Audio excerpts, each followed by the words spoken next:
Hi යාළුවනේ මගේ YouTube channel එකට ඔයාලව ආදරයෙන් පිළිගන්නවා. මගේ channel එකත් subscribe කරන්න.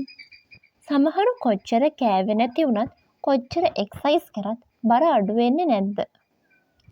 ඉතින් ඔයාටත් මේ ප්‍රශ්න තියෙනවද? එහෙනම් මේ වීඩියෝ එක ඔයාට ගොඩාක් වැදගත් වෙයි. අද මම මේ වීඩියෝ එකකින් ඔයාට කියන්නේ මේ විදිහට ඔයාගේ බර අඩු වෙන්නේ නැති ප්‍රධාන හේතු කාරණා මොනවාද කියලා. මේ හේතු අතරින් අපිට තියෙන පළවෙනි හා ප්‍රධානතම හේතුව තමයි ඔයා හිතාගෙන ඉන්නවට වඩා කැලරි ප්‍රමාණයක් ඔයා කෑම විදිහට ගන්න එක. අපි සාමාන්‍යයෙන් ව්‍යායාම කරලා දහනය වන කැලරි ප්‍රමාණය ගැන වැඩිපුර හිතුවට අපිට ආහාර වලින් ලැබෙන කැලරි ප්‍රමාණය ගැන අපි වැඩියෙන් හිතන්නේ නැහැ. අපි ආහාර විදිහට ගන්න පුංචි කැලරි ප්‍රමාණයත් මේ කාරණාවේදී වැදගත් වෙනවා. වැඩිපුර බෙදා ගන්න බත් හෙල්ලක්, පොල් තෙල් හැලි 2ක්, ඒ වගේම පොල් කිරි තේ හෙල්ලක්, මාළු පනිස් ගෙඩියක්, පේස්ට්‍රි එකක්, රොටියක්, රටින්දි කීපයක් වගේම පළතුරු බීම එකක් උනත් ඔයාගේ ඇඟ අඩු කරන ප්ලෑන් එක අවුල් කරන්න සමත් වෙනවා.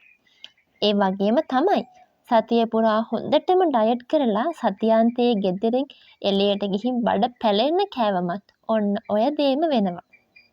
අර මං කියපු කෑම වර්ග ප්‍රමාණයෙන් පොඩි වුණාට ඔයා නිතර ගන්නවා නම් ඔයාගේ ඇඟේ එකතු වන කැලරි ප්‍රමාණය වැඩි. ඉතින් මේ විදිහට ඔයා ඇඟ අඩු කරගන්න උත්සාහ කරනවා නම් ඔයා ආහාර විදිහට පිටතින් ලබා ගන්න කැලරි ප්‍රමාණය ගැන අනිවාර්යයෙන්ම උනන්දු වෙන්න ඕනේ. ඔයාගේ බර අඩු නොවී තියෙන්න බලපාන තවත් ප්‍රධානතම හේතුවක් තමයි ඔයා කාලයක් තිස්සේ ව්‍යායාම කරනකොට ඒ වගේම ආහාර පාලනය කරනකොට ඔයාගේ ඇඟ ඒකට හුරු වෙනවා.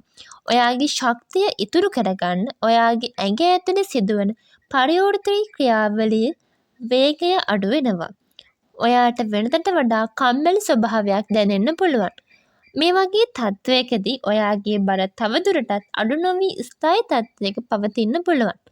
මේක ඇත්තරම කම්මැලිකමක් නෙමෙයි. මේකට අපි කියන මෙටබොලික් ඇඩැප්ටේෂන් එකක් කියලා. මේකෙන් ගැලවෙන්න ඔයා කරන්න ඕනි ඔයා දැනට කරගෙන යන ආහාර පාලන ක්‍රමය වෙනස් කිරීමත් ඒ වගේම ඔයා දැනටමත් කරන ව්‍යායාම රටාව වෙනස් කිරීමත් විතරයි. ඔයාගේ බර අඩු නොවී තියෙන්න බලපාන තුන්වෙනි හේතුව තමයි ඔයාගේ සිරුරේ තියෙන තෙල්වල බර අඩු වෙලා ඔයාගේ මාංශ පේශී වර්ධනය වීම. මෙතනදී ඇත්තටම වෙන්නේ ඔයාගේ ඇඟේ හැඩය. එහෙම නැත්නම් ඔයාගේ ඇඟේ ප්‍රමාණය අඩු වුණාට ඔයාගේ බර අඩු නොවී තිබීම. මේකට හේතුව තමයි ඔයාගේ ඇඟේ තෙල් දහනය වුණාට ඔයාගේ මාංශ පේශී ඊට සාපේක්ෂව වර්ධනය වීම නිසා ඔයාගේ බර අඩු නොවී තිබීම. ඉතින් මේ හේතුවට නම් ඔයා ඒ තරම්ම කලබල වෙන්න ඕනේ නැහැ. මොකද ඔයාගේ ඇඟේ බර අඩු නොවී තිබුණට ඒක හානියක් වෙන්නේ නැහැ. මොකද ඔයාට අහිතකර තෙල් අඩු වෙලා අපිට හානියක් නොකරන අපේ මාංශ පේශී වර්ධනය වීම තමයි මෙතනදි වෙලා තියෙන්නේ. බර අඩු නොවී තිබෙන්න බලපාන හතරවෙනි කාරණාව තමයි අපේ ඇඟේ හෝමෝන වල ඇතිවන වෙනස්කම්. විශේෂයෙන්ම වයස අවුරුදු 40ට වඩා වැඩි පුද්ගලයන්ට මේක බලපානවා. ඉන්සුලින් ප්‍රතිරෝධතාවය, පිරිමින්ගේ ඇතිවන ටෙස්ටොස්ටෙරෝන් හෝමෝනයේ ඌනතාවය, ඒ වගේම තයිරොයිඩ් හෝමෝනයේ ඇතිවන වෙනස්කම් නිසාත් මේ තත්ත්වය ඇති වෙනවා. ඔබටත් මෙන්න මේ හෝමෝනවල බලපෑම තියෙනවා නම් ඔබ කොයිතරම් ඩයට් කරත් ව්‍යායාම කරත් ඔබේ බර අඩු නොවී තියෙන්න පුළුවන්. බර අඩු නොවී තියෙන්න බලපාන පස්වෙනි හේතුව තමයි ඔයාට තියෙන ස්ට්‍රෙස්. එහෙම නැත්නම් ඔයාට තියෙන මානසික පීඩනය. ඒකට අපිට එකතු කරන්න පුළුවන් ඔයා නිදි මරනවා නම්. ඒ කියන්නේ ඔයා සාමාන්‍යයෙන් පැය 6කට වඩා අඩුවෙන් නම් නිදිය ගන්නෙ. මෙන්න මේකට බලපානවා. ඉතින් ස්ට්‍රෙස් එක වැඩි වුණාම ඔයාගේ ඇඟේ තියෙන කෝටිසෝල් කියන හෝමෝනය වැඩි වෙනවා. අපේ දේහයේ මේදය තැන්පත් කරන එක තමයි මේ කෝටිසෝල් හෝමෝනයෙන් කරන්නේ. ඒ වගේම ඔයා නිදිය ගන්න අඩු පුද්ගලයෙක් නම් ඔයාට බඩගිනි දැනෙනවා වැඩි වෙනවා. ඒ වගේම ඔයා නිදි මරනකොට ඔයාගේ ෆැට් බර්න් වෙන වේගය අඩු වෙනවා. හොඳ නිින්දක් නැතුව නම් ඇඟේ බර අඩු කරගන්න බෑ. මේක හොඳට මතක තියාගන්න ඕනේ.